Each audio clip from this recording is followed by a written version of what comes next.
program called the National Rural Livelihood Mission, which is currently operating in 12 states at different levels of involvement. Some are way ahead, some are still learning. And the demand of the sector is quite high, and sometimes the supply of good professionals into the sector has not been as much as one would expect.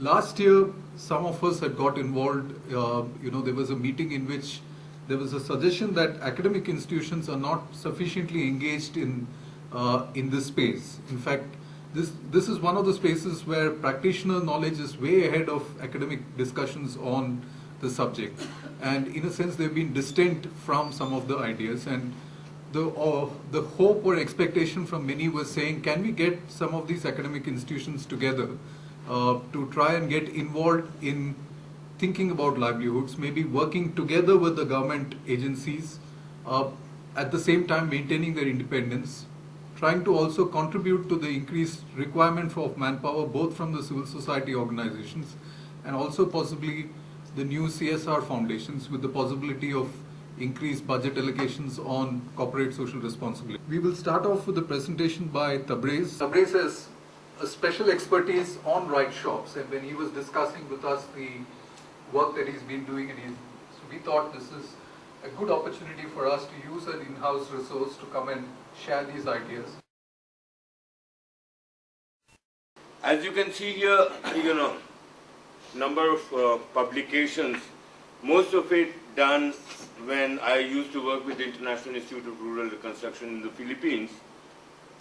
And I've been involved with various publications through Writeshops in various capacities, some as the technical person, some as the person responsible for the production cycle and so on and so forth that we'll talk about.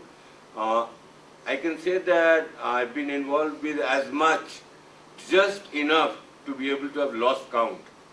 So it has been a very good experience. Other than the process, it has also given me a lot of insights into the subject matter.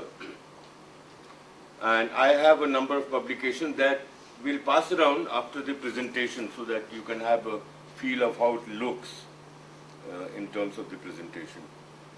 So now, as I said, each of us as organizations or individuals, go through this dilemma of the kind of information that is available but not being able to document it or present it in the form that is useful to us in whatever ways.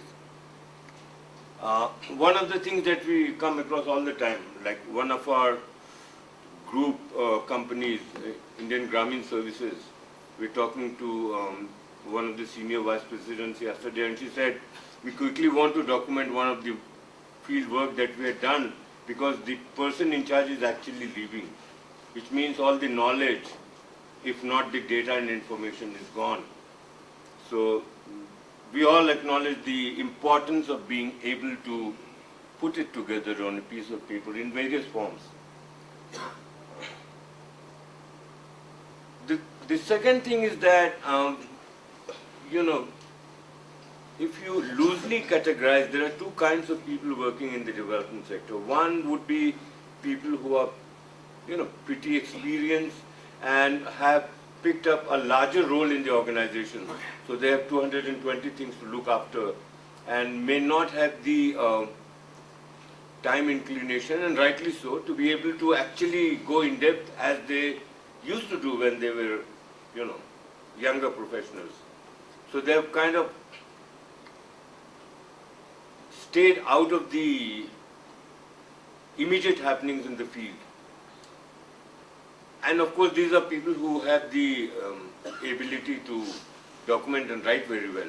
But as I said, they are busy with so many things that it is not worth for them, as the head of the organizations or very senior people, to be able to spend, a number of days or weeks to document something.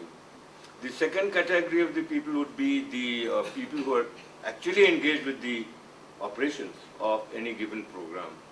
And usually they have all the knowledge and amazing insights, but either they do not have the capacity to write or they're shy of doing it.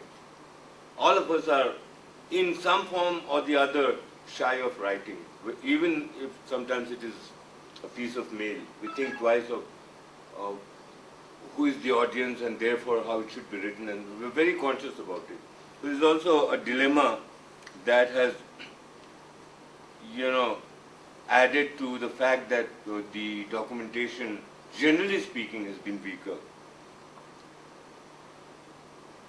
So if we look at why the situation is there, there are certain things that are common to each of these situations. One is that information exists mainly in people's head, but is needed on paper. And maybe it's on the paper in the form of a data, at the most information, but not knowledge, or not the formats that particular set of audience would want to see. Also that on a particular subject, unless it's a specific technology, generally around social sciences, it's very difficult to claim that there is one person who is an expert. So it's always a set of people who bring in different sets of knowledge, and that then, is the kind of documentation we want to look at. Therefore, many different people can each contribute part of the information with different ideas. Then the fourth point is agreement possible, but only if people come together to discuss. And whether it's a formal situation or an informal situation, a workshop, a meeting, or some sort of coming together and thinking about how to address the structure of a documentation, it is generally not possible. And therefore, the information naturally has to be pulled out of large data, which sometimes makes sense, sometimes it does not, and has to be converted into kind of a story that is understood by people.